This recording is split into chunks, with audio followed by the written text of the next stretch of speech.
कृष्ण कृष्ण कृष्ण हरे हरे, हरे राम राम राम हरे हरे, हरे कृष्ण कृष्ण कृष्ण हरे हरे, हरे राम राम राम हरे हरे, हरे कृष्ण कृष्ण कृष्ण हरे हरे, हरे राम राम राम हरे हरे, हरे कृष्ण कृष्ण हरे राम राम राम हरे हरे कृष्ण कृष्ण कृष्ण हरे हरे, हरे राम राम राम हरे हरे, हरे कृष्ण कृष्ण कृष्ण हरे हरे, हरे राम राम हरे हरे, हरे कृष्ण कृष्ण कृष्ण हरे हरे, हरे राम राम हरे हरे, हरे कृष्ण कृष्ण कृष्ण हरे हरे, हरे राम राम राम हरे हरे, हरे कृष्ण कृष्ण कृष्ण हरे हरे, पुंडलीकवरदा हरि विठ्ठल, श्री ज्ञानदेव तुकाराम, अवधूत चिंतन श्री गुरुदेव दत्त, भगवान गोपाल कृष्ण महाराज के, भगवान श्रीधर स्वामी महाराज की जय, जय जय रघुवीर समर्थ, अम्बा माता की जय। ओम पूर्णमिदं पूर्णात् पूर्णमुदच्यते, पूर्णस्य पूर्णमादाय पूर्णमेवावशिष्यते। नमः शान्ताय दिव्याय सत्यधर्मस्वरूपिणे, स्वानन्दामृततृप्ताय श्रीधराय नमो नमः। कृष्णाय वासुदेवाय हरे परमात्मने, प्रणतक्लेशनाशाय गोविन्दाय नमो नमः। नमो देवै महादेवै शिवाय सततं नमः, नमः प्रकृतिभद्रायै नियता प्रणतास्मता, सर्वमङ्गलमाङ्गल्ये शिवे सर्वार्थसाधिके, शरण्ये त्र्यम्बके गौरी नारायणी नमोस्तुते। हरि ओम।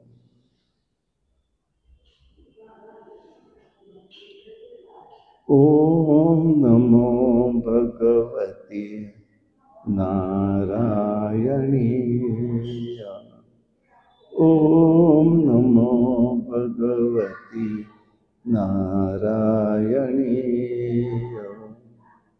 नमस्ते महालक्ष्म्यै विष्णुप्रिये तपस्विनी, नमस्ते महालक्ष्म्यै विष्णुप्रिये तपस्विनी, चित्शक्तियुक्ताय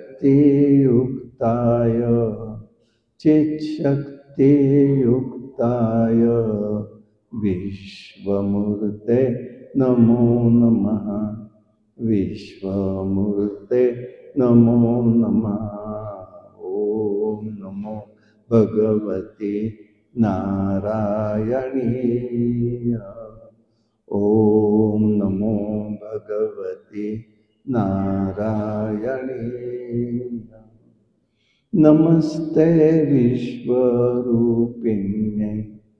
सर्वसुखदायिनी, नमस्ते विश्वरूपिण्यै सर्वसुखदायिनी, सच्चिदानन्दरूपिण्यै सच्चिदानन्दरूपिण्यै महादेवी नमो नमः। महादेवी नमो नमः। ॐ नमो भगवति नारायणीय। ॐ नमो भगवति नारायणीय। नमस्ते उदयस्तु त्रिलोकेशे सदाशिव। नमस्ते उदयोस्तु त्रिलोकेषु सदाशिव। श्रद्धादिशक्तिरूपिण्यै श्रद्धादिशक्तिरूपिण्यै समुद्रकन्ये नमो नमः। समुद्रकन्ये नमो नमः। ॐ नमो भगवति नारायणीय। ॐ नमो भगवति नारायणीय। नमस्ते जयनंद करे छाया देवी सुरेश्वरी। नमस्ते जयनंद करे छाया देवी सुरेश्वरी। सुखादितत्रयपतित सुखादितत्रयपतितं विभावरी नमो नमः। विभावरी नमो नमः। ॐ नमो भगवते ॐ नमो भगवते नारायणीय। ॐ नमो भगवते नारायणीय। ॐ नमो भगवती नारायणीय। अम्बा माता की जय।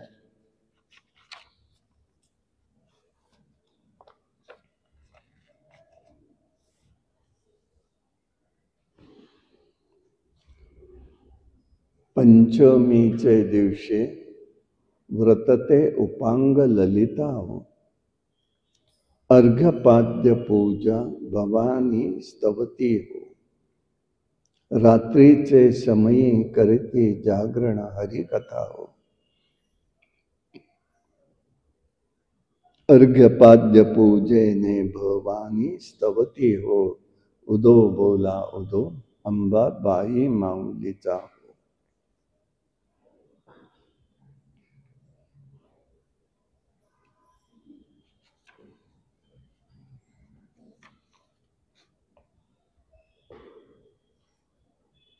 जन्मेजयांनी प्रश्न विचारलेला होता, हे भगवान, आपण देवीचं चरित्र, देवीचं पूजन, यज्ञ आणि आदि म्हणताय, ती देवी कोणती आहे? तिची उत्पत्ती कुठे झाली आहे? तिचे गुण कोणकोणते आहेत? तिचा यज्ञविधी कोणता आहे?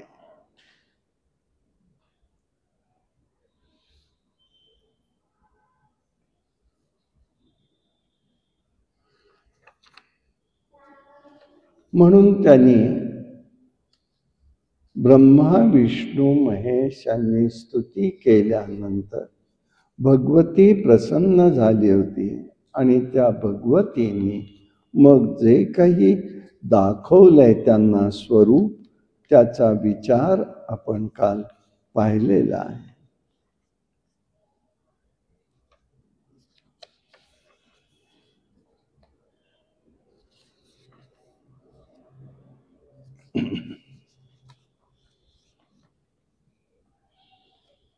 यज्ञविषयी प्रश्न विचारला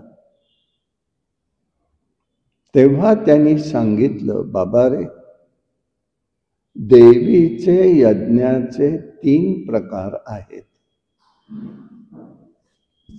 3 प्रकारे देवीचा यज्ञ केला जातो. सत्व, रज आणि तम. ऋषी मंडळी मात्र, सज्जन मंडळी मात्र सात्विक यज्ञ करतात. दुसरा जो आहे तो राजे वगैरे लोक जे आहेत ते करतात, तो राजस यज्ञ. तामस यज्ञ हा तिसरा प्रकार आहे. सूर्यास्ता समयी करायला प्रारंभ करतात आणि मध्यरात्रीपर्यंत चालू ठेवतात किंवा कमी अधिक वेळ. ते सगळे तामस यज्ञ आहे. ज्ञानी लोकांसाठी निर्गुण यज्ञ म्हणजेच ज्ञान यज्ञ हा निर्गुण यज्ञ आहे. देश, काल, मंत्र, ब्राह्मण, द्रव्य हे सगळी शुद्धी लागते. त्यासाठी नुसतं करून होत नाही. यजमानही सात्विक श्रद्धेने परिपूर्ण असले तर तो सात्विक यज्ञ संपन्न होतो. यज्ञामध्ये द्रव्य शुद्धी अत्यंत आवश्यक आहे. क्रियाशुद्धी हवी आहे, मंत्रशुद्धी हवी आहे, तरच त्याची फलोन्मुखता दिसते. नुसतेच यज्ञ आगादी कर्म करणं म्हणजे आम्ही काही वेगळं केलं किंवा देवतेचा सात्विक यज्ञ केलो होत नाही.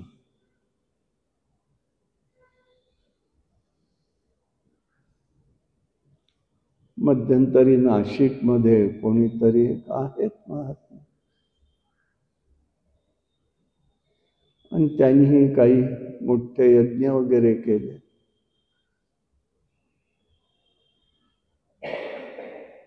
म्हटलं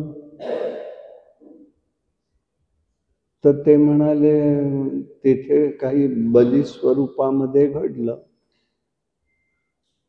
वेगळ्याच जीवांचं. म्हटलं मग तुम्ही थांबलात कसे? तुम्ही कसं करून दिलं, केलं कसं? तर म्हणे ते ऐकायला तयार नाही. त्यांनी करणाऱ्यांनी सांगितलं, करणाऱ्यांनी केलं. यज्ञ होता क्षणी म्हणजे आज ते अनेक वर्ष करतायत. हे कानावर आलं, मी काही बघायला गेलो नाही, मला माहिती नाही. चांगलं नाही ते, त्याचं फळ विचित्र येतं. अन्यायाने मिळवलेलं धन, अपहरण केलेलं धन यज्ञात वापरलं तर इहलोकी परलोकी दोन्हीही ठिकाणी फलहीन असा असतो. पण असे सात्विक यज्ञ असेही घडू शकतात की इहलोकी परलोकी यश कीर्ती हे सगळं प्राप्त होतं, पुण्यकर्म घडतं. म्हणून लक्षात येतं सर्व उपासना करूनही आपल्याला हवं तसं ईश्वराची सेवा घडत नाही आणि मग त्यातून वेगळं स्वरूप प्रगट होत जातं. आणि यासाठी जर काही असेल तर हे सात्विक यज्ञ करणं हे अत्यंत महत्वाचं आहे. न्यायाने, पुण्यकर्माने, सच्शीलतेने जर धन मिळवलं, आपण समजा सच्शीलतेने केलं, घटकाबरोबर, पण मिळवणाऱ्याचं धन हे जर अशुद्धीचं असेल तर हेही अशुद्धच होतं. म्हणजे एका हेतूवर ते होत नाहीये. व्यास महर्षी सांगतायत.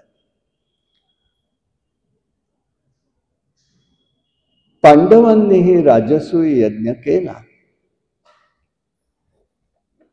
दक्षिणा वगैरे देऊन पूर्ण केला. प्रसंगी श्रीकृष्ण, भारद्वाज इत्यादी थोर व्यक्तींनी भाग घेतला.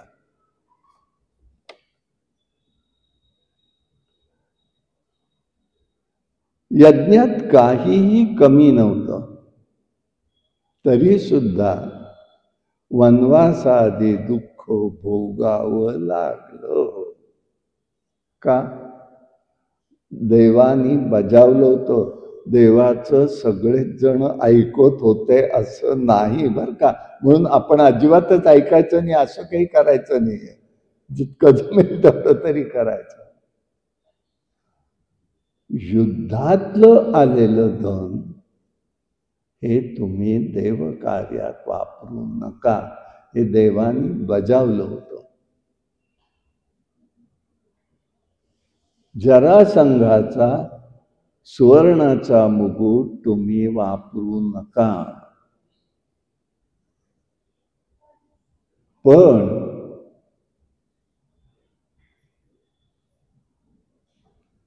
धर्मराजानेही 2 वेळेला ती गोष्ट, 1 वेळेलाच ती गोष्ट केली, आणि ती म्हणजे द्यूत खेळताना तोच मुकुट घातला, घात झाला.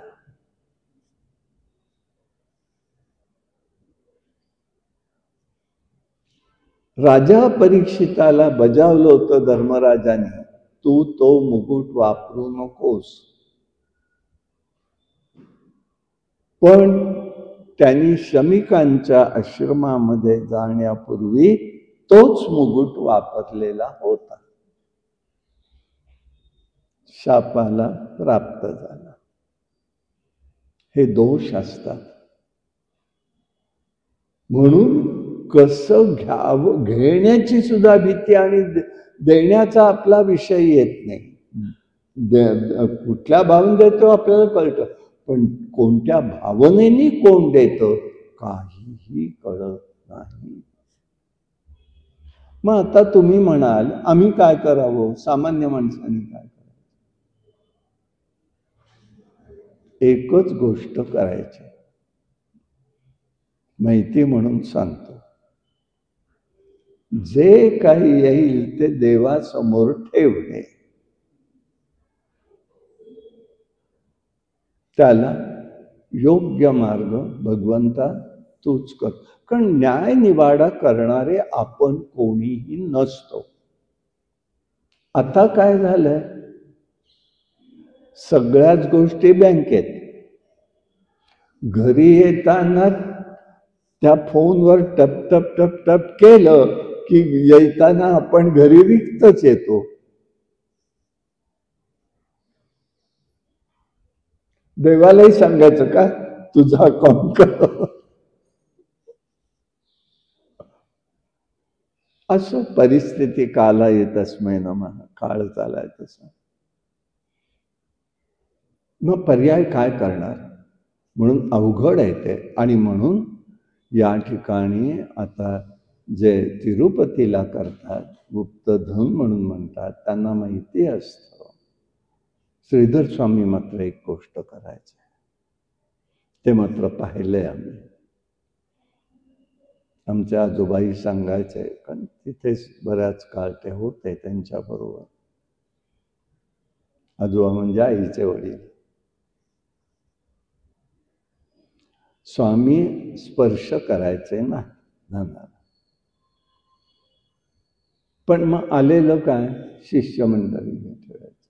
पाद्यपूजेला याला त्याला कोण ठेवून देईल ते ठेवून द्यायचं. गडावर येताना किंवा गडावरती जेव्हा उत्सव करायचा आहे तेव्हा त्या धनाचा उपयोग त्याच्यामध्ये करायचा.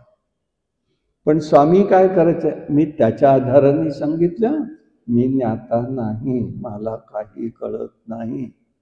मी आधीच सांगतो.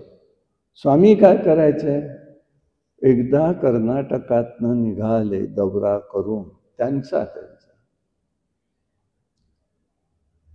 आणि बेळगावला आल्यावर विचारलं बरोबरच्या लोकांना, किती रुपये जमले?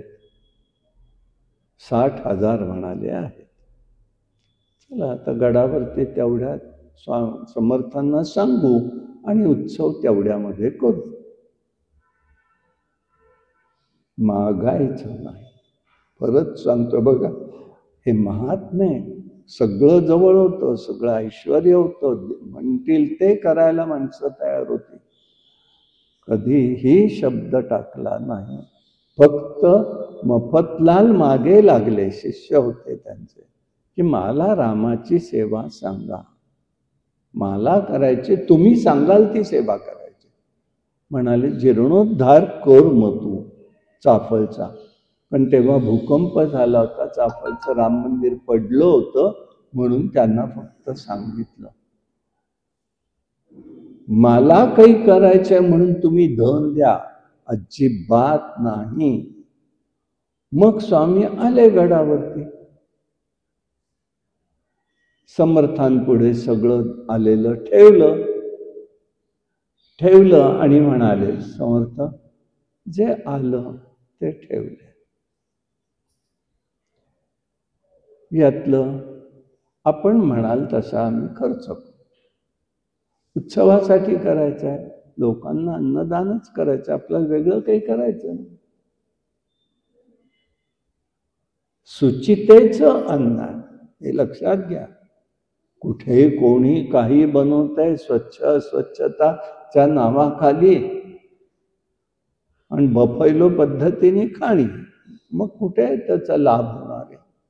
आणि ते अन्नदान नाही आहे.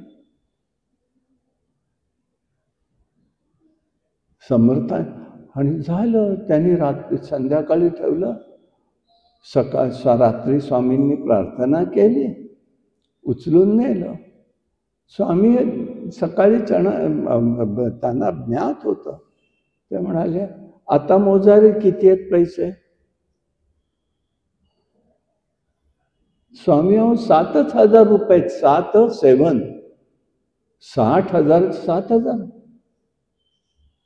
हे म्हणाले शुद्ध 7च आहेत, बाकी सगळं अशुद्ध होतं, देवानी नष्ट केलंय, या 7,000 उत्सव करायचा. आणि झाला, हे तुम्हाला सांगतो. कुठून कसं त्यावेळेला येतं सांगता येत नाही. काल आपल्याला यज्ञाची गोष्ट सांगितली, काही म्हणजे काही आम्हाला आमच्यावर पडलं नाही इतकं, आणि शिल्लकही नाही, अपेक्षितही नाही, आणि काही कोणाचं देणंही राहिलं नाही. हळूहळू करत गुरुजींचं देऊन टाकलं, ठेवलं नाही, परंतु अंगावर एकही गोष्ट येऊन दिली नाही भगवंताने. तो यज्ञ नारायण असतो, हे लक्षात ठेवा. म्हणून इथे त्यांनी सांगितलंय, जन्मेजयांनी जो प्रश्न विचारला त्याचं उत्तर आहे हे. यज्ञात राजांचे वध झाले, अनेकांचे झाले, संपादन केलेल्या द्रव्याचा विनियोग अभिमानयुक्त होऊन पांडवांनी तो केला, दोष उपस्थित झाला. विश्वरूपानी यज्ञ करताना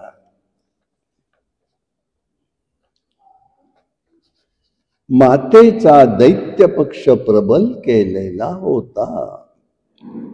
विपरीत झालं कर्म. द्रुपदानी यज्ञ केला, यज्ञ वेदीवर काय आता तिथे तेही व्यासमहर्षी सांगतायत की यज्ञवेदी दृष्टद्युम्न आणि द्रौपदी प्रगट झालेली आहे. हे सात्विक यज्ञ आहेत.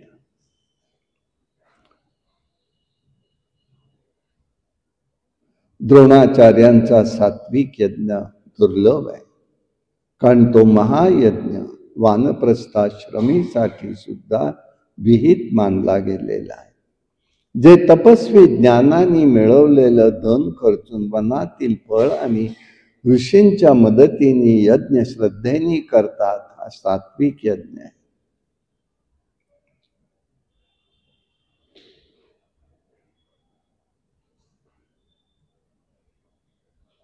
पण गंमत कशी घडली बघा.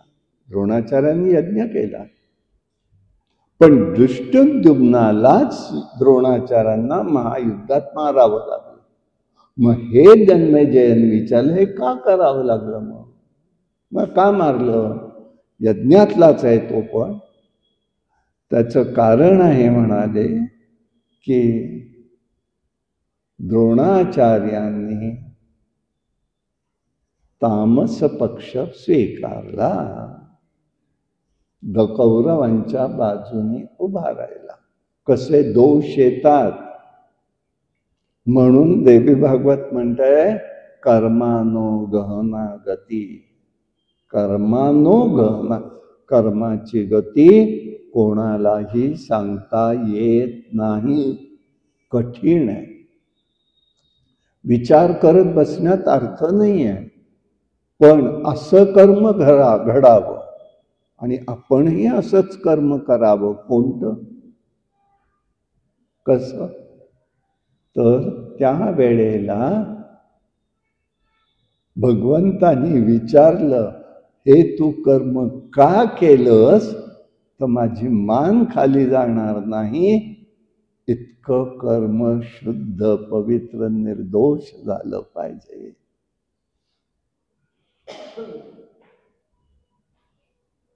अभिमानाने नाही. आम्ही काय कसे, आम्ही काही मनात ठेवत नाही, आम्ही फाड फाड बोलून मोकळे होतो, हे नाही. तो अभिमान वेगळा आहे. हे कसं आहे? म्हणून नजर देता येण्याचं सामर्थ्य पाहिजे. इतकं निर्दोष कर्म आपल्याकडून घडलं पाहिजे. आणि यासाठी हे स्वरूप त्यांनी सांगितलं. श्रद्धेने ऋषींनी यज्ञ केले. दशरथानेही पुत्रकामिष्ठी यज्ञ केला, 4 पुत्रांची प्राप्ती झाली. यासाठी यज्ञ करण्याचे भाव, हेतू, कार्य यावर योग्य अयोग्यता असते. अत्याधिक धनाने व्यक्त केले जातं आणि अभिमानपूर्वक सर्व विधी केले जातात, अशा यज्ञांना राजसी यज्ञ म्हणतात. दानवांनी तापसी यज्ञ केले. मोक्षाची आकांक्षा ठेवणाऱ्या ऋषीमुनींनी मानस यज्ञ केले. मानस यज्ञालाही मान्यता दिलेली आहे. पण तो कसा करायचा?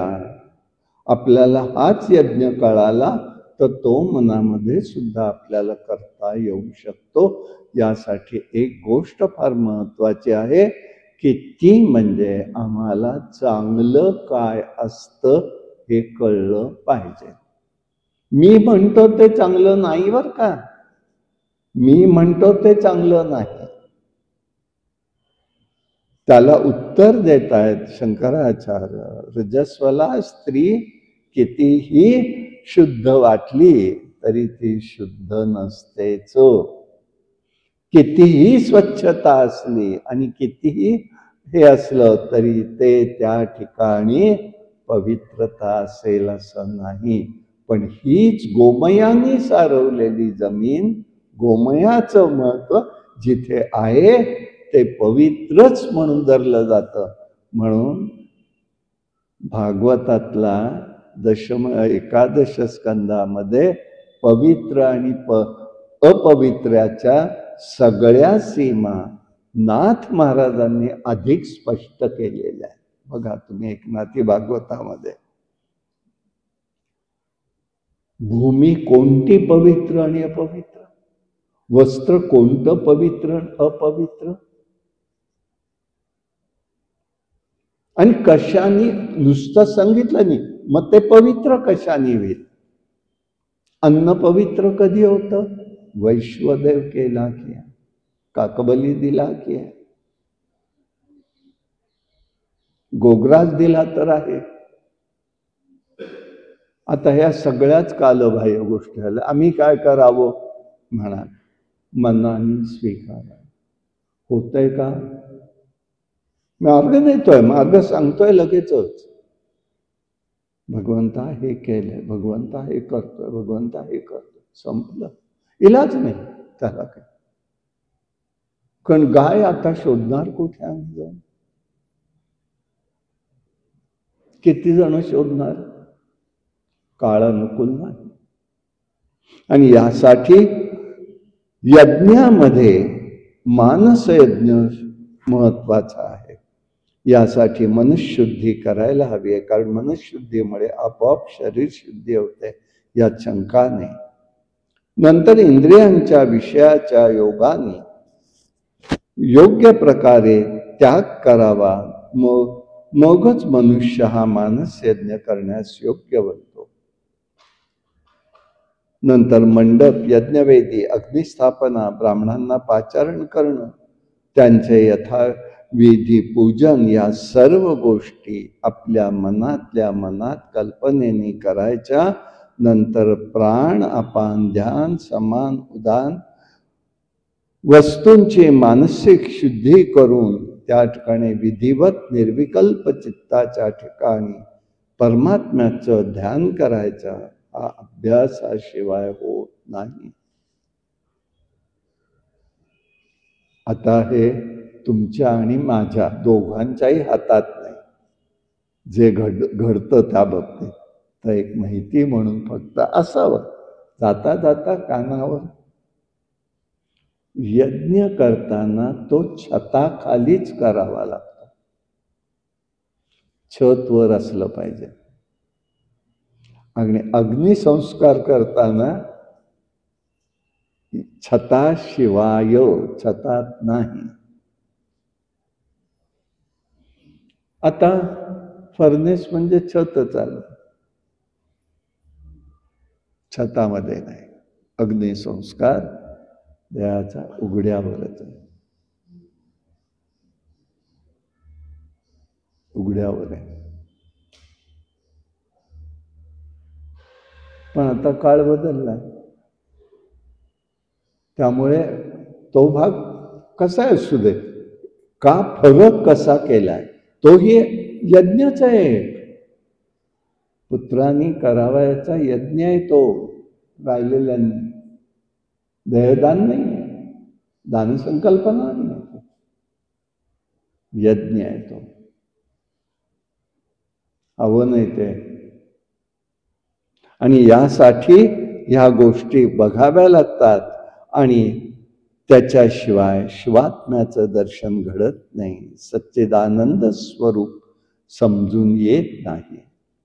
मन कल्पित वेदीवर अधिष्ठातित करावं. पंचवायू प्राणवायूला गार्हपत्य अग्नीच्या रूपात कल्पनेने पाहावं. अपानय, हवनीय अग्नी, व्यानाय दक्षिणाग्नी, समानाय आवश्यकाग्नी, उदानाय, अशा प्रकाराने बघून पंचाग्नी करायचा आहे. आणि देहाचा 10 प्रकारचे अग्नी आहेत. देह नष्ट करणारा अग्नी एकच असतो आणि त्याचं नाव आहे हवी अग्नी. तो त्या दिवशी त्या कुटुंबात प्रगट झालेला असतो. प्रत्येक वेळेलाच तो दिसतो असं नाहीये, पण तो असतो, प्रगट झालेला असतो अव्यक्तामध्ये. तो देहाला नाश करतो. म्हणून 24 तास घरामध्ये दुसरा अग्नी पेटवायचा नाही, प्रज्वलित करायचा नाही. दुसरा अग्नी त्या दिवशी प्रज्वलित करायचा नाही. पण आता हे संस्कार कोण करतंय? आणि परत एक भावना काय झाली आहे नाही का, आता त्याला लक्षात आलं म्हणून बोलतो मी. कधी म्हटलं काय बा पुढे काय तुमच्याकडे आहे का, जवळचं कोणी आणणार आहेत का? नाही, आम्हाला काय आणून देऊ नका बरं का. आम्ही काही नाही, आम्ही काही धरणार नाही, पण आम्हाला कोणाचं घ्यायचं नाही. बरं नका घेऊ. पण त्या दिवशी शिजवायचा नसतो, बाहेरनच अन्न येईल ते घरामध्ये घ्यायचं, अन्यथा नाही. ही परिस्थिती असते. आता यातून आपत्प्रसंग येतात. मला त्यातनंही जावं लागलं, देवाच्या इच्छेने म्हटलं पुढे गेलो, काही इलाज नव्हता. असो, सनातन निर्गुण ब्रह्म अद्वैत अधिदैवत आहे. फल देणारी, गुणरहित, वैराग्य उत्पन्न करणारी देवता, कल्याणमयी, जे ब्रह्मविद्या संपूर्ण विश्वाचा आधारभूत अशी सर्वव्याप्त आहे, तिला प्रसन्न करून घेण्यासाठी मनाने कल्पित अशी हवनीय सामुग्री आणायची आहे. प्राणरूपी अग्नीला आहुती द्यायची आहे. अशा प्रकाराने हे सगळं करायचं आहे. आणि मग त्याच्यामध्ये एक विषय त्याने दिलेला आहे, योगाग्नी म्हणून सांगितलं. म्हणजे षटचक्र भेदन, आणि त्याचं वर्णन पुष्कळ येते. आणि नंतर शेवटी कुंडलिनी ही प्रज्वलित होते आणि ती त्या ठिकाणी सगळं ग्रहण करायला लागते, जे ज्ञानदेवांनी 6व्या अध्यायामध्ये भावार्थ दीपिका ज्ञानेश्वरीत वर्णन केले ते सगळं. मग कुंडलिनी मुखमार्गाने सुषुम्ना रंध्रातून प्राणाग्नीचा शाश्वत अग्नी होम होतो आणि मग प्राण लीन झाल्यावर समाधी स्थिती प्राप्त होते. तेव्हा माहेश्वरीला आपल्यापासून अभिन्न मानून शांत चित्ताने तिचं ध्यान करावं, हा एक विचार त्या ठिकाणी त्यांनी योगाग्नीतला विचार सांगितलेला आहे. साधक अद्वैताचा अनुभव घेतो आणि भगवती शिवाचं दर्शन प्रगट करत असते. तो ब्रह्मज्ञानी होतो. माईक विषय आणि कर्म दग्ध होऊन देहपात हा प्राप्त कर्म मात्र करीत राहतो आणि ज्ञानयज्ञाने पुरुष जीवनमुक्त होतो आणि मरणानंतर मोक्ष प्राप्त होतो. यासाठी नेहमी जगदंबेची उपासना करावी, प्रत्येकाने करायची आहे, हे लक्षात ठेवा. संन्यासी झाला तरी आहे, संन्यासाला सुद्धा ही उपासना आहेच आहे. म्हणून जगद्गुरु शंकरा शारदंबेची उपासना करतात, कांची कामकोटीला कामाक्षीची करतात, विशालक्षीची करतात. ह्या शक्तीच्या सहाय्यानेच पुढे त्यांनाही जावं लागत असतं. ज्ञानयज्ञ केला तर निसंशय मोक्षप्रत होतो. इतर सकाम यज्ञ फलदृष्टीने पाहून गेला असता तो विनाश करणारा ठरतो. म्हणून सकाम यज्ञाच्या शक्यतो मागे लागायचं नाही. शक्यतो गरज असेल तर गोष्ट वेगळी, पण अगदीच नाही तर विश्वकल्याण या एका भूमिकेसाठी सुद्धा आपण करू शकतो. नाही तर होतं कसं, गीतेने सांगितल्याप्रमाणे क्षणे पुण्ये मृत्युलोकम विसंचित यथामते तस्मात् मानसः श्रेष्ठो यज्ञोपेक्षयस एव. पुण्यक्षय झाल्याबरोबर जीव हा मृत्यूलोकात येतो, पण मानस यज्ञात मोक्षदाता ठरू शकतो. यासाठी सर्व यज्ञ नष्ट करणारे होणारेच असतात. म्हणून नृपश्रेष्ठा तू असा महाभगवान विष्णूंनी केलेला यज्ञ कर. यज्ञामुळे मनुष्याला कितीही संकट आली व अभाव निर्माण झाला तरी निर्मळ मनाच्या योगाने वैराग्य उत्पन्न झालं तरी तो मुक्त होतो. देह पंचमहाभौतिक आहे, तो दुःख देणारच आहे. हा देह खुशाल पडेपर्यंत निर्गुण आणि अविनाशी असल्या परमात्मा आहे, तो युक्त आहे. तसं हा नाशरूपही होतो तेव्हा सर्वदा मी मुक्त आणि सनातन आहे. त्याच कर्माचा देहाशी संबंध आहे. सुख दुःख ही फळ म्हणतो, त्यातून मुक्त होणं आवश्यक आहे. विष्णूंनीही देवीचा यज्ञ केलेला आहे. जन्मेजय म्हणतोय, हे व्यासमुनी, भगवान विष्णूंनी यज्ञ कशा प्रकारे केला त्याची माहिती मला सांगा. तेव्हा देवींनी क्रियाशक्तीचं महत्व सांगितलंय. हे कर्म का आहे? क्रियाशक्ती म्हणजे कर्माचा निगडित आहे की काय, कशासाठी आहे? ब्रह्मा विष्णू महेश यांच्या सान्निध्यात शक्ती भगवतीनीच दिल्या आहेत, आदिमायेने. तिघांजवळ या शक्ती दिलेल्या आहेत. यांच्या सान्निध्य दिल्यामुळे ब्रह्मांडात आपापली स्थान स्थापन केली. ब्रह्मलोक, कैलास, शिवलोक, वैकुंठ हे सगळं निर्माण केलेलं आहे. पृथ्वीला अचल केलेलं आहे. चल असून अचलाचा भास निर्माण होत असतो. त्याचं कारण ही माया शक्ती आहे. चल असून अचलाचा भास. अनेक पर्वतांची, नद्यांची उत्पत्ती झाली. मरीची, नारद, अत्री, पुलस्त्य, पुलह अनेक ऋषी झाले. कश्यप आहेत, आधी दक्ष आहे, यांचा सगळ्यांचा विस्तार त्यांनी या ठिकाणी सांगितलेला आहे. त्या कन्यांपासून सुद्धा अनेक देव दैत्य निर्माण झाले. कश्यपांपासून सृष्टीचा विस्तार झाला, म्हणून या सृष्टीला कश्यप सृष्टीही म्हणतात. पशु, पक्षी, सर्प इत्यादी प्राणी होते. ब्रह्मदेवांच्या डाव्या आणि उजव्या बाजूनी स्वयं म्हणून शतरूपा राणी आलेले. शतरूपाला प्रियव्रत, उत्तानपाद आणि 3 कन्या आकुती, प्रसूती, देवहूती हे झालेले आहे. सगळा सृष्टीचा विस्तार सांगितला. मग समुद्र मंथनाचं स्वरूप सांगितलेलं आहे. बीजमंत्राच्या साह्याने यज्ञ करत जावेत, करावेत, यासाठी एकच आहे. सकामतेने ही शक्तीची उपासना केली तर यश, कीर्ती, मनोरथ हे सगळं पूर्ण होऊ शकत असतं. परंतु मानस यज्ञ पूजेने मात्र निष्काम भाव वाढत असतो.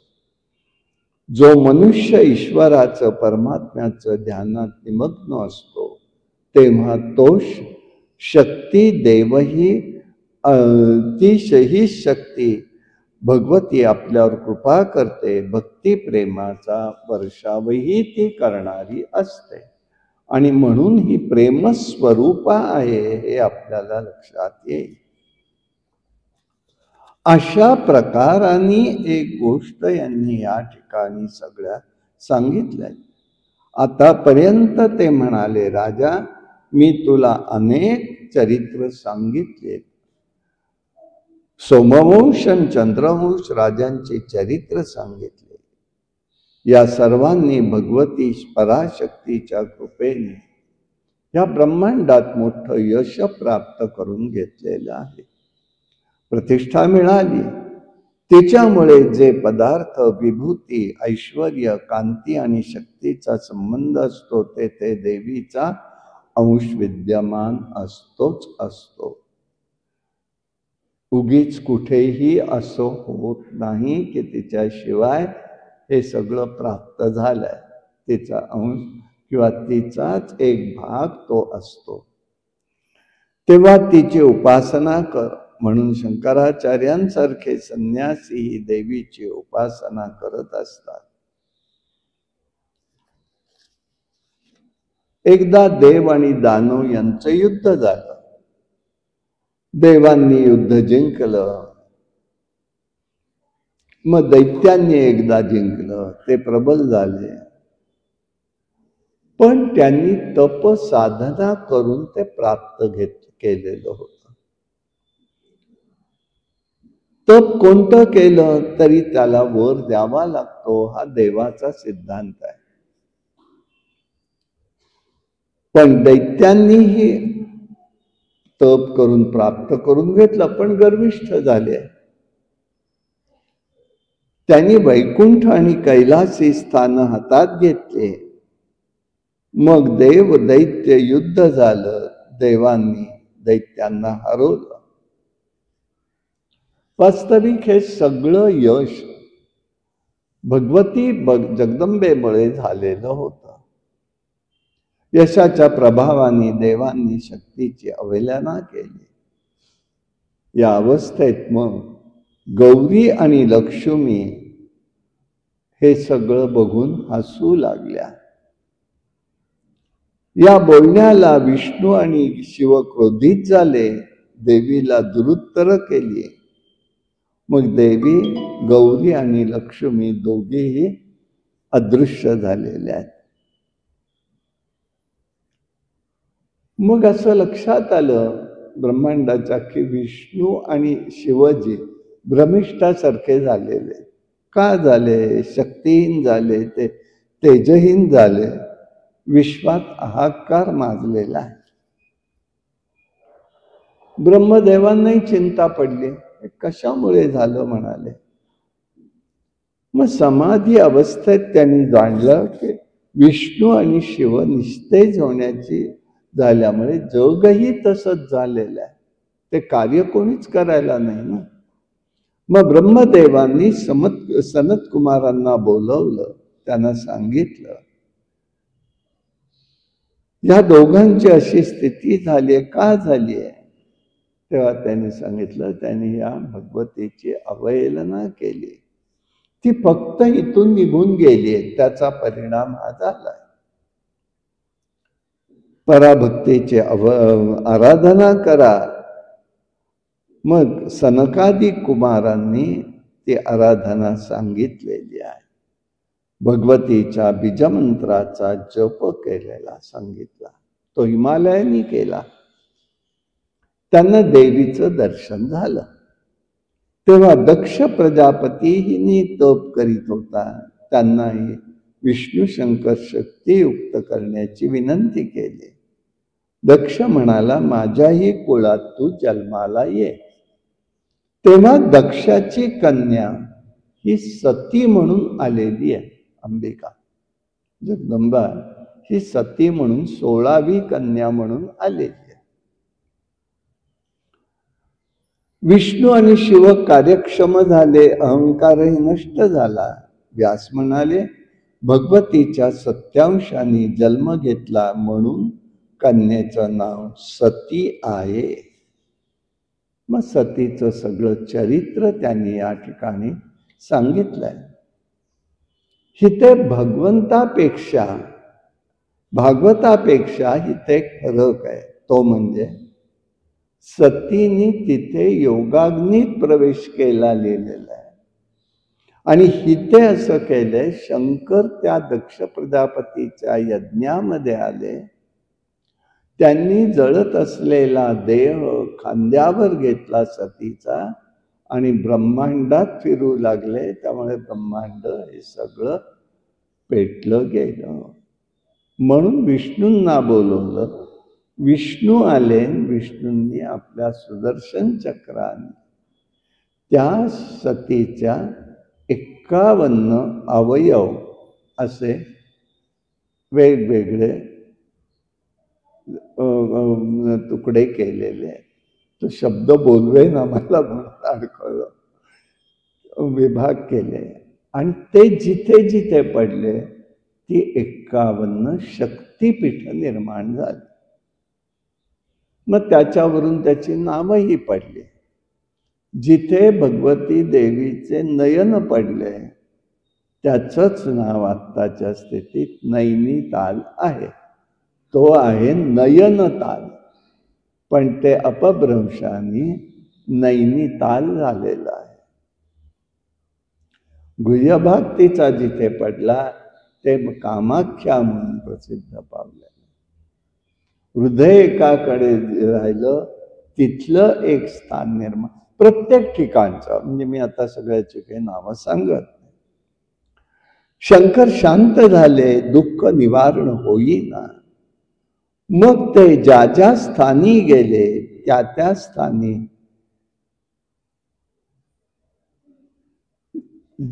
सती ही भगवती ज्या ज्या स्थानी गेली तिथे पुन्हा शक्तिपीठ निर्माण झाली. त्याला 108 शक्तिपीठ असे निर्माण केलेली आहे. अनेक शक्तिपीठ झालेली आहेत.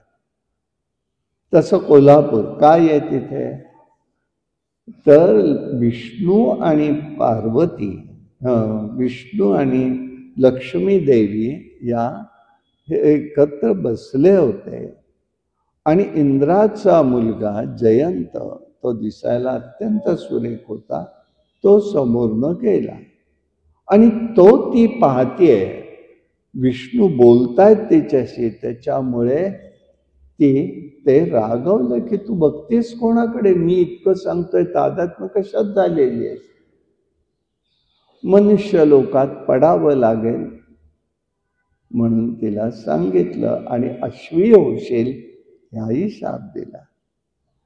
मग तिने त्या ठिकाणी शिवाची आराधना केली. शिवाची आराधना करून तिने आपल्या तपसामर्थ्यांनी बिल्ववृक्ष निर्माण केला. म्हणून त्याला खरं श्रीफळ नाव आहे. बिल्ववृक्षाचं नाव श्रीफळ आहे,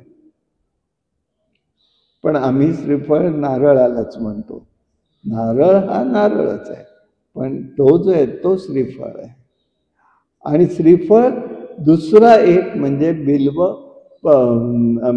बेलाच्या झाडात ते बेलफळ येतं ना, त्यालाही म्हटलं, कारण ते श्री झाड आहे. आणि त्याच्या खाली तिने शिवाची आराधना केली. शिवाची आराधना केल्यामुळे शंकर प्रसन्न झाले. का आपल्याला अडचण आली, का आम्ही आराधना करताय, असं झालं.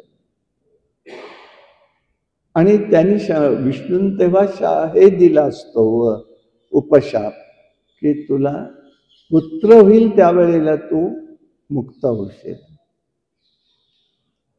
म्हणून तिने सांगितलं, विष्णू नाही येऊ देत मग अश्व म्हणून, मी अन्याय नाही करून देणार. मग शिवानी मध्यस्थी केली, विष्णूंना अश्वरूप यावं लागलं. त्या हय्य अवतार जो आहे, हयग्रीव अवतार तो. आणि मग त्याच वेळे निमित्त झालं, वेद नेलेले होते दैत्यांनी, ते वेद आणण्यासाठी हयग्रीव अवतार गेलेला आहे. आणि हिच्याकडे होऊन झाल्यानंतर त्यांना त्या ठिकाणी अपत्य झालेलं स्वीकार केला, ती मुक्त झालेली आहे. ही सगळी घटना जी आहे, मी एवढ्यासाठी सांगण्याचा उद्देश, ही कोल्हापूरची.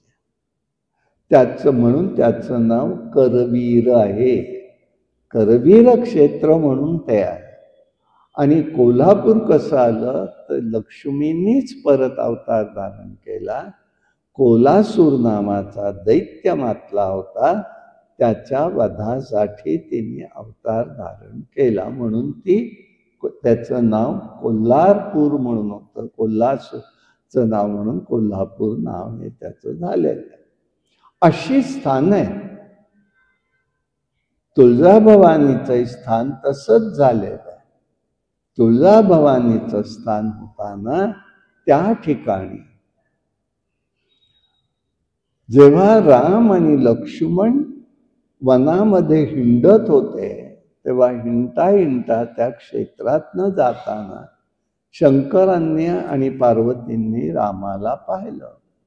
हे विष्णू इतकं स्त्रीसाठी का रडतायत? म्हणून त्यांनी सांगितलं, अगं मनुष्य लोक अवतार घेतलेला आहे, वध व्हायचा रामाचा पुढे, रावणाचा पुढे, तेव्हा तेवढ्यासाठी हे सगळं आहे. हो का म्हणाले, बघते मी पण जाऊन. नको जाऊ, करू नकोस, काहीतरी सांगतात शिवजी, पण ऐकेल तर शपथ आहे ना. ती सीतेचं रूप घेऊन गेली आणि तिथे बसली. रामाने पाहिलं, तू का आलीस? ती तुकाई झाली. तुकाईचंच पुढे तुळजापूर. अशी ठिकाणं प्रत्येक ठिकाणी ही देवतेनी जी कार्य केली त्यामुळे अशी 108 पीठाच्या निर्मितीचे संदर्भ सांगितले. मग हिमालयाची कन्या कोण आहे म्हणाला जन्मेजय. तेव्हा त्यांनी सांगितलं तारका दैपसुर दैत्य होता, तप केलं त्यांनी पुष्कळ, वर मागितले. आता तेव्हा सती गेली होती, त्याला माहिती नाही परत विवाह होईल म्हणून मग तो म्हणाला शिवपुत्राकडनं माझा, शिवपुत्राशिवाय माझा वध होता कामा नये. शंकर दुःखी झालेले होते, ते काही विवाह करणार नव्हते. आता काय करणार. यावर झाल्यानंतर त्यांनी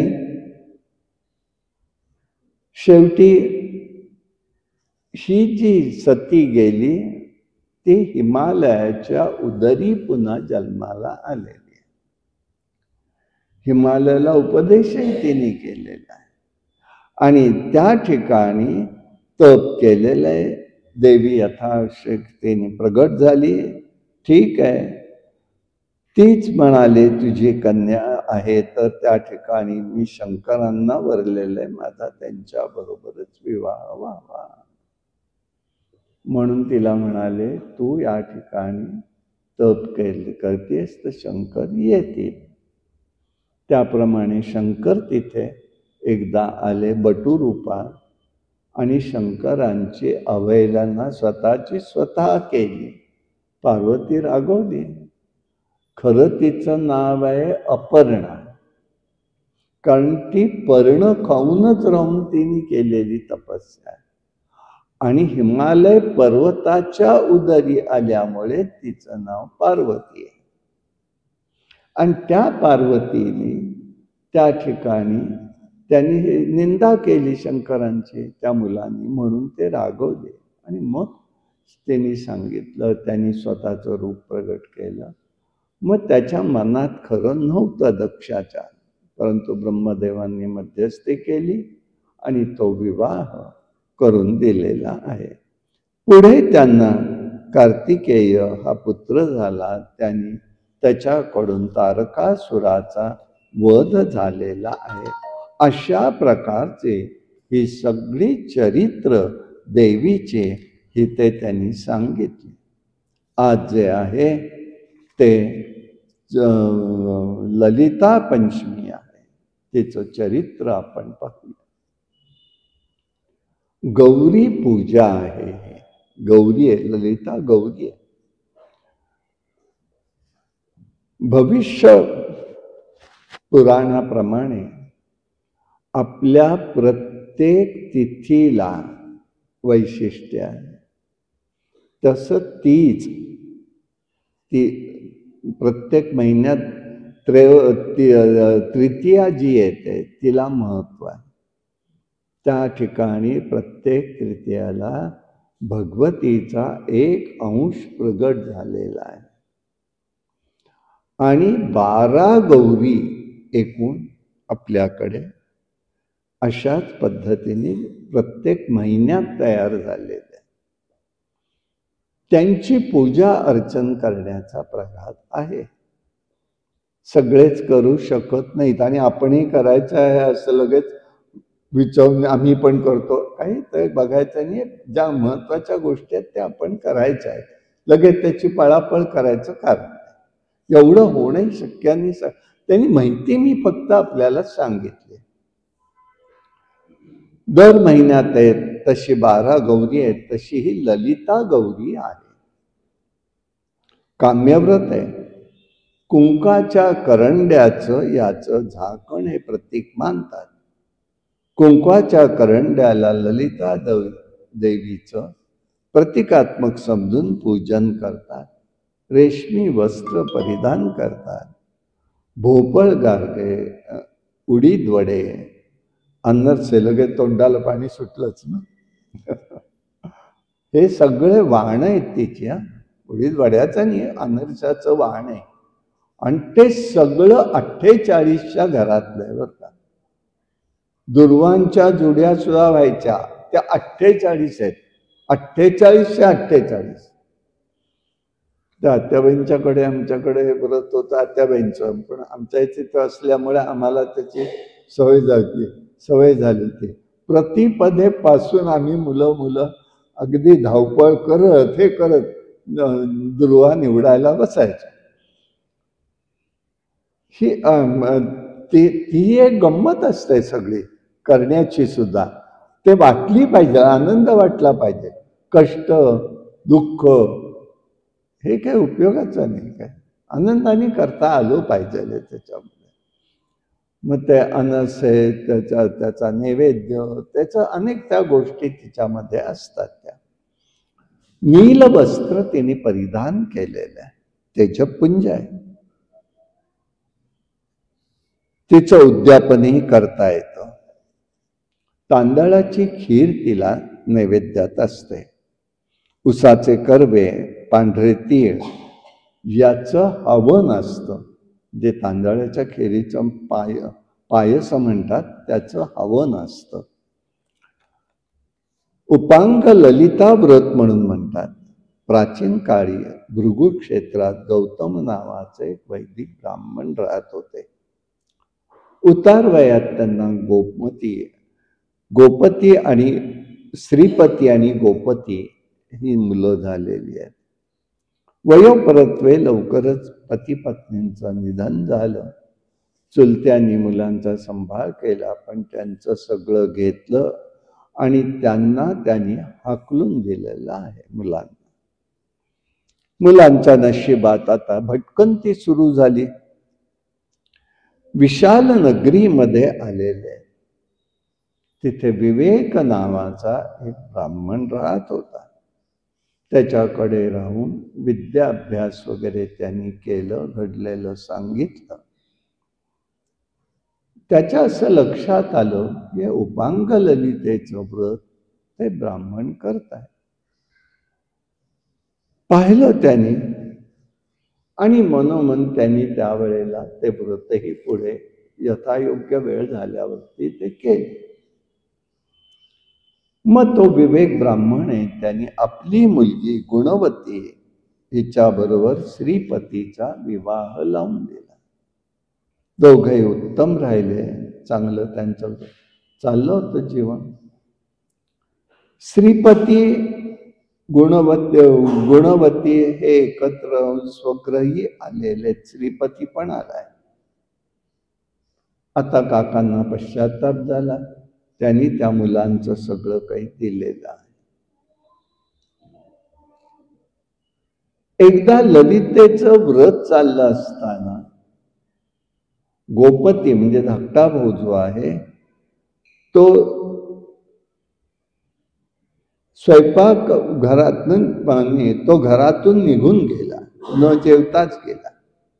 भाऊजे रागवले, श्रद्धेने व्रताचरण करा, घराबाहेर पडलाय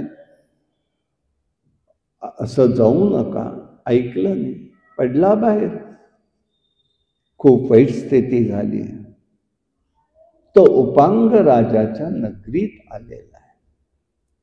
तिथे ललिता देवीचं दिव्य भव्य मंदिर आहे.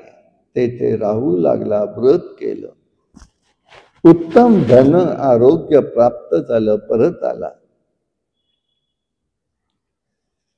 एक गोष्ट लक्षात ठेवायची, देवता कधीही रागवत नाही. आपली ती मानवाची भाबडी समजूत आहे. केलेल्या कर्माचंच आपल्या फळ आपल्याला असतं, मग आपण ते देवावरती ढकलतो. एक मात्र आहे, कोणती गोष्ट आहे ती सांगतो. असं म्हणतात की आम्हाला ही देवता धार्जिन नाही, असा शब्दप्रयोग अनेकांकडनं ऐकायला आला असेल. म्हणजे काय याचा अर्थ?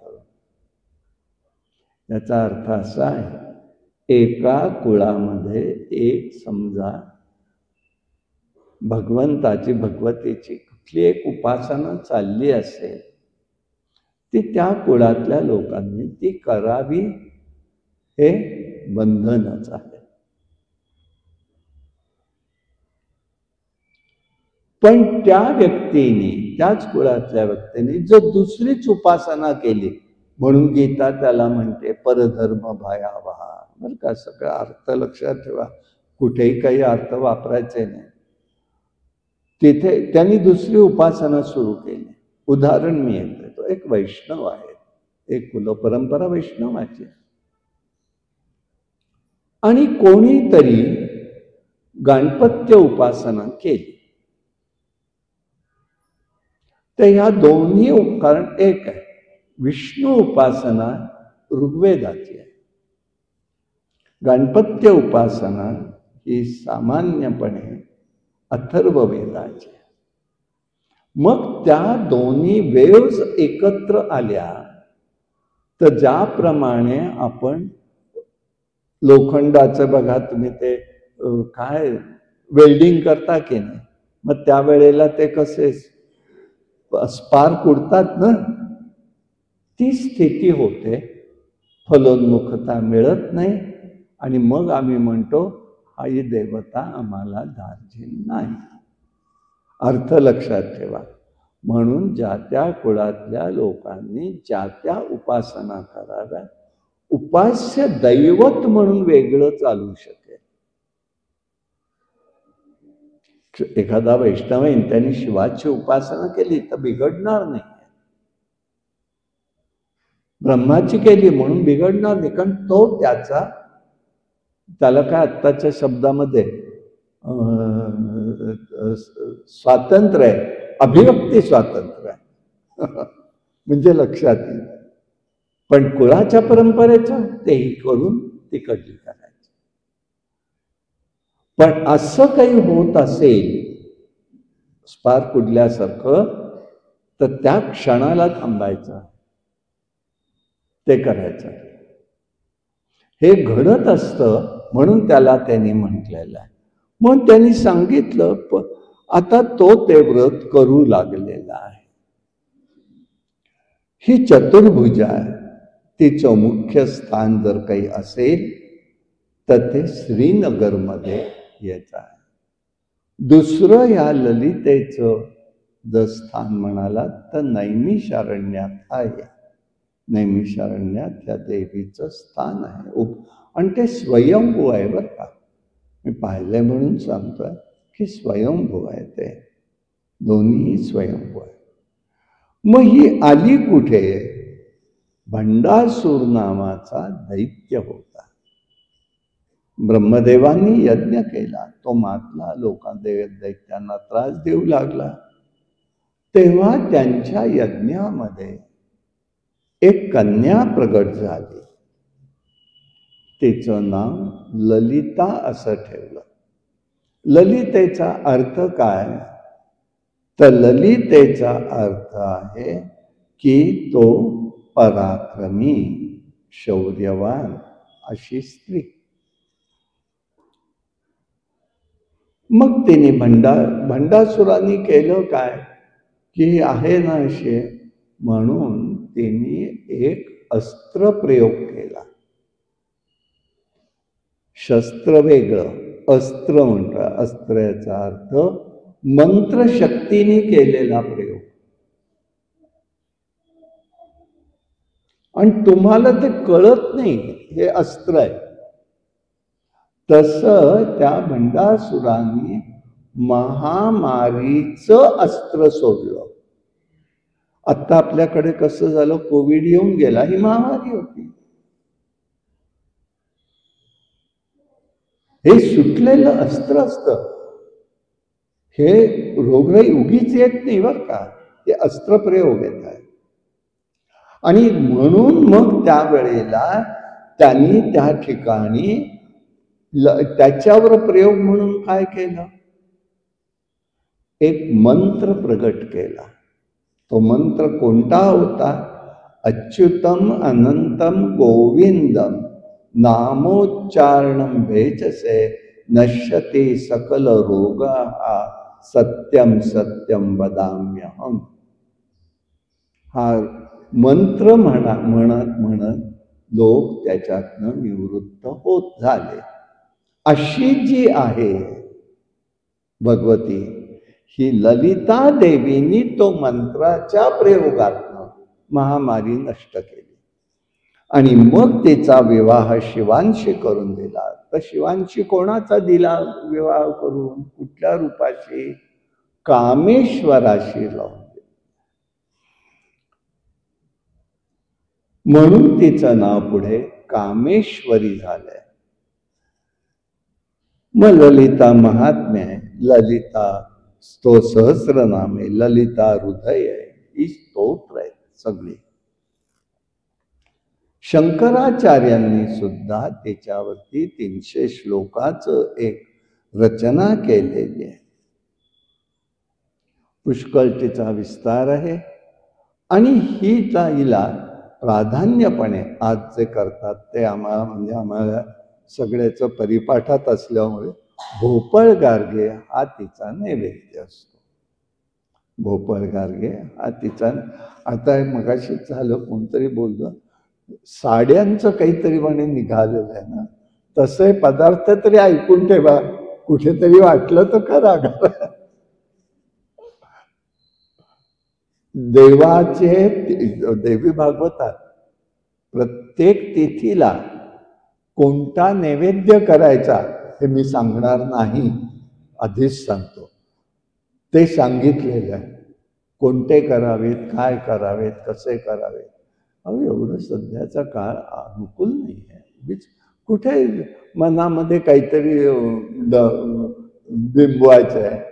हे भोपळ एक सोपा हातातला पदार्थ आहे, सहज करता येण्यासारखा आहे, करायचा आहे तो, असं त्याच्यात त्यांनी तो व्यक्त केला आहे. भगवतीने अनेक अवतार धारण केले, देह तादात्म्य पावत नाही, अशाचं रक्षण करणारी ही देवता आहे.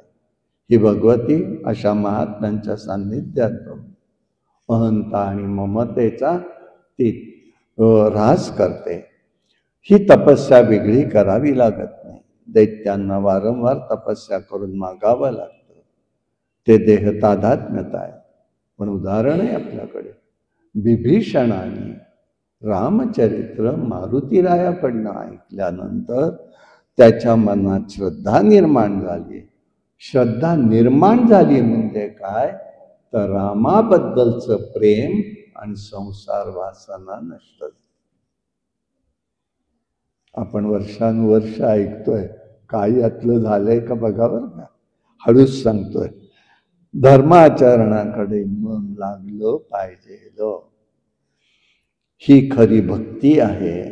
जसा विवेक वाढत जाईल तसं मन आसक्त अनासक्त होतं. मग ही परमेश्वराच्या ठिकाणी स्थिर होतं. धर्माचं फळ दिसत नाही. धर्माचं फळ असंच असतं, दृष्टादृष्ट विजये होवावे. दृष्ट आणि अदृष्टामध्ये कार्य करत असतं. पण अदृष्टाचं कार्य कसं असतं? पांडव वनात गेलेले. आता वनात पांडव गेले त्यामुळे भगवंत तर येत आहेत पांडवांचं प्रेम म्हणून. पण ऋषी मंडळी सुद्धा वनातली वारंवार त्याला भेटायला येत आहेत. द्रौपदीला प्रश्न, वनात जायचंय, काट्या कुटके जमा करायचं, चूल पेटवायची, तिथे काही करायचं, कशी करणार ती? धर्माचरण करणारा धर्मराज आहे. त्याची काळजी देवाला लागलेली आहे, हे लक्षात घ्या. एक ऋषी भेटतायत, धर्मराजाला म्हणतायत, असं कर, तू सूर्यनारायणाची उपासना कर. देश चांगल्याने काय कर्म नाही सांगितलं, कर. ठीक आहे म्हणाला. म्हणून त्यांनी लगेच सूर्याला रोज 108 नावानी अर्घ्यदान द्यायचं ठरवलं. तपस्या करायचा सूर्योदयाच्याच वेळेला. त्यावेळे ती साधना ठराविक वेळ ठराविक गोष्टीतच करावी लागते. उपासनेला बंधन नाही ते.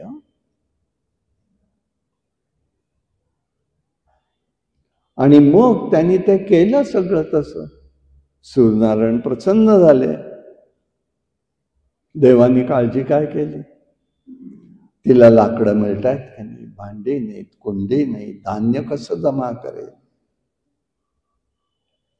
भगवंत काय करतोय? योजना त्याची, पण त्यांनी अशी नाही केली, करा उपासना. प्रत्येकाने उपासना करून प्राप्ती करून घ्यायची ब्रह्मांडातल्या शक्तीची. कोणी देत नसतं बरं का, आणि कोणी कोणाचं सुखदुःख घेत नसतं, पण आम्ही अजून सुद्धा भ्रमात असतो.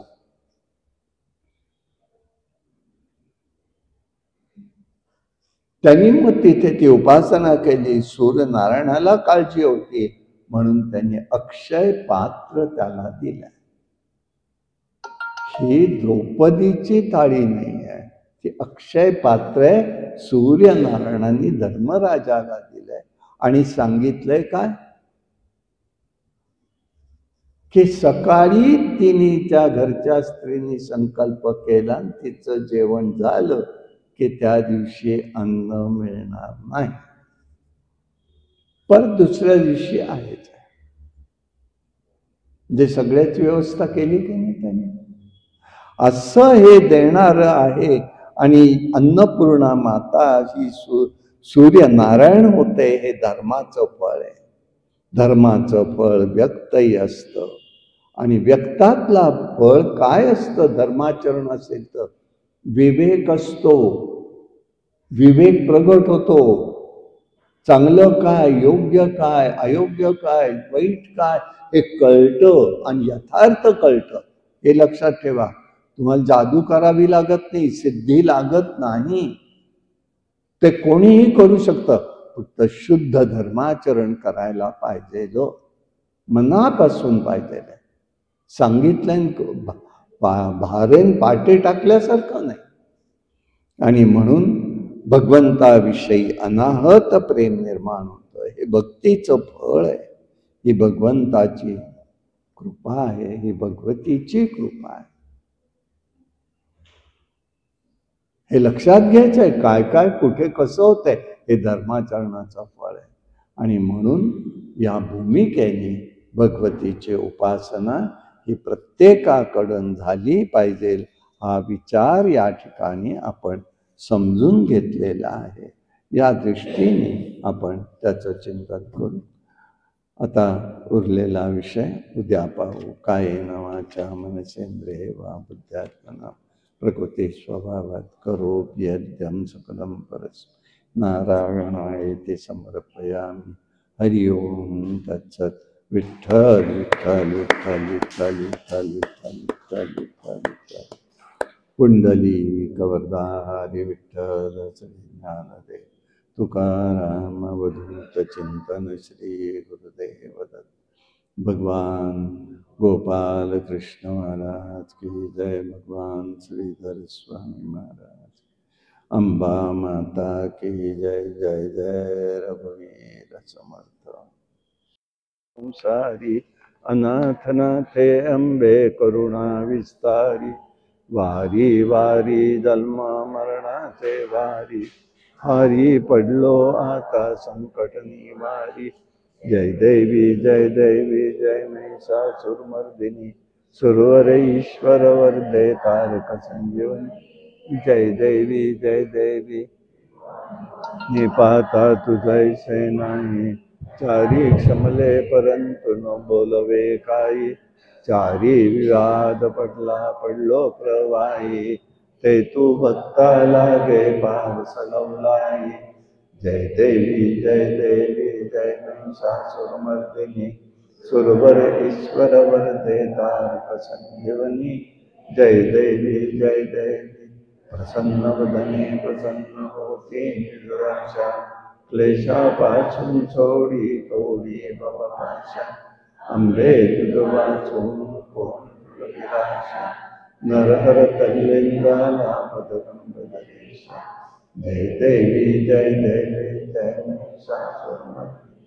सुरवर ईश्वर वरदे तारक संजीवनी. जय देवी जय देवी.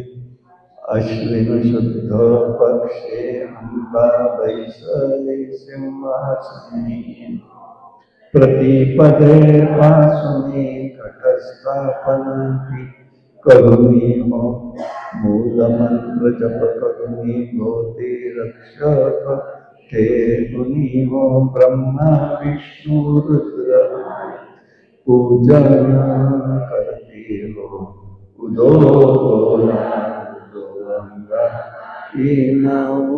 जाओ दो कारे गजति काय महिमा वरुंधि जाओ उदो बोला उदो बाबा माऊली जाओ द्वितीयेचे दिवशी मिळते 64 योगिनी हो सका मध्ये श्रेष्ठ परशुरामाचे जननी हो कस्तुरी मळवट भांगी शेंदूर भरुनी हो उदोकारे गर्जती सकळाचा मुंडा मिळुनी हो उदो बोला उदो अंबाबाई माऊलीचा हो तृतीयेचे दिवशी अंबे शृंगार मंगल मळवट पातळ जोडी कंठी हार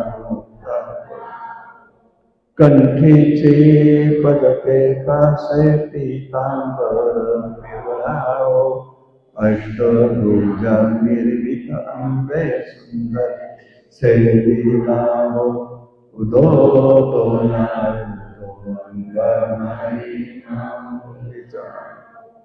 चतुर्थीचे दिवशी विश्वव्यापक जननी हो उपासका पास्यम प्रसन्नांतकरणी हो मन माझे मोहिले पासी जगन्माते मन मोहिनी हो भक्ताच्या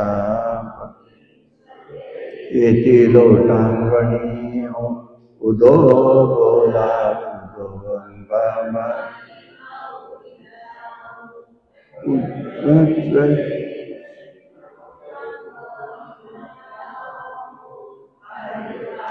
पूजेने तुझला भवानी स्तवती हो रात्रीचे समय करती जागरण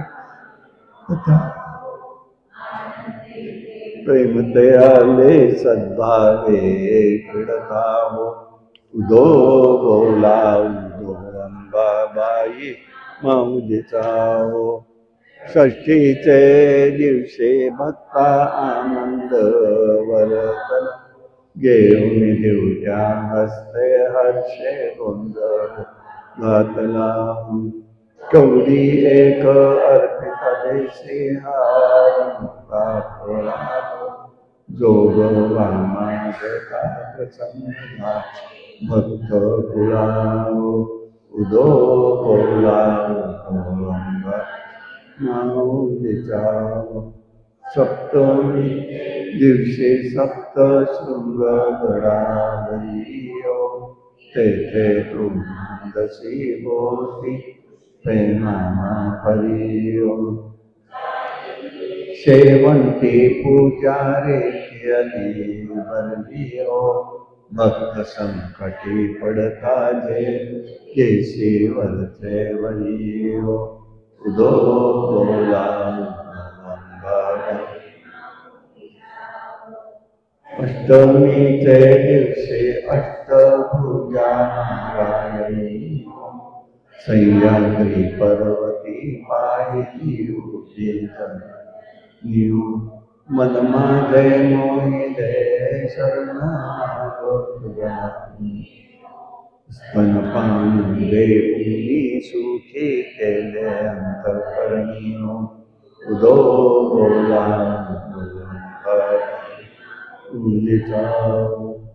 नवमीचे दिवशी नव दिवसांचे पारणी सप्तषष्टी पावने सद्भक्ती करुणी हो सद्रसान्ने नैवेद्यासी अर्प्य देव आचार्य ब्रह्मण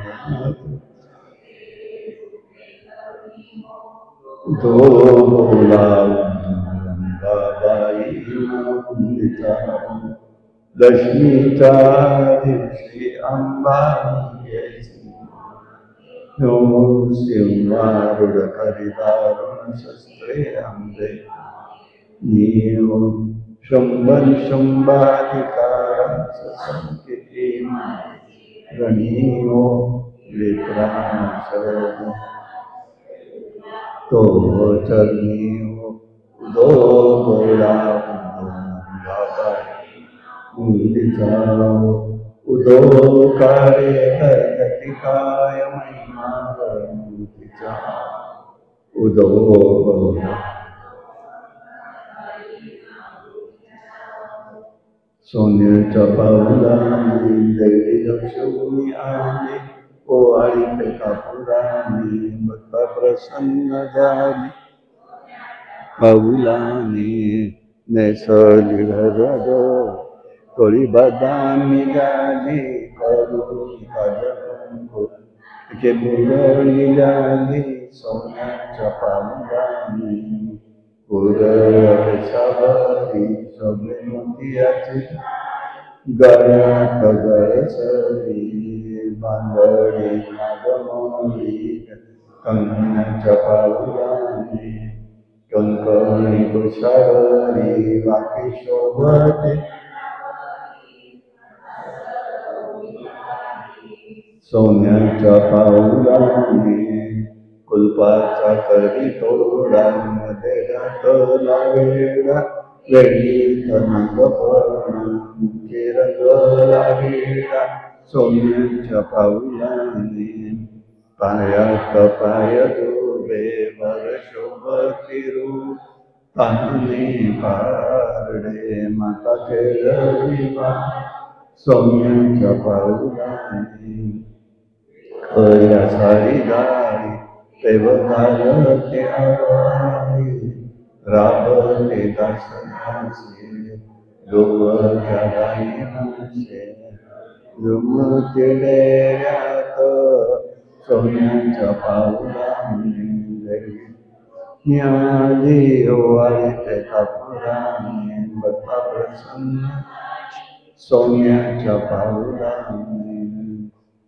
माते तुझ्या चरणी आश्रय देसी आम्हा तेनेच नित्य मनी तुष्टे कडे प्रकामा लागो तुझ्या भजनी हे मानसाच नित्य त्यामोही अम्यम बालकांश चित्त सर्वस्व तू आमचे जगदंब माते आम्ही तुझे प्रिय शिशु तुझे नाते वाटो कसाई गुणहीन सदा मी तू माय एक करसी मम चोदनाने अंबा माता की जय.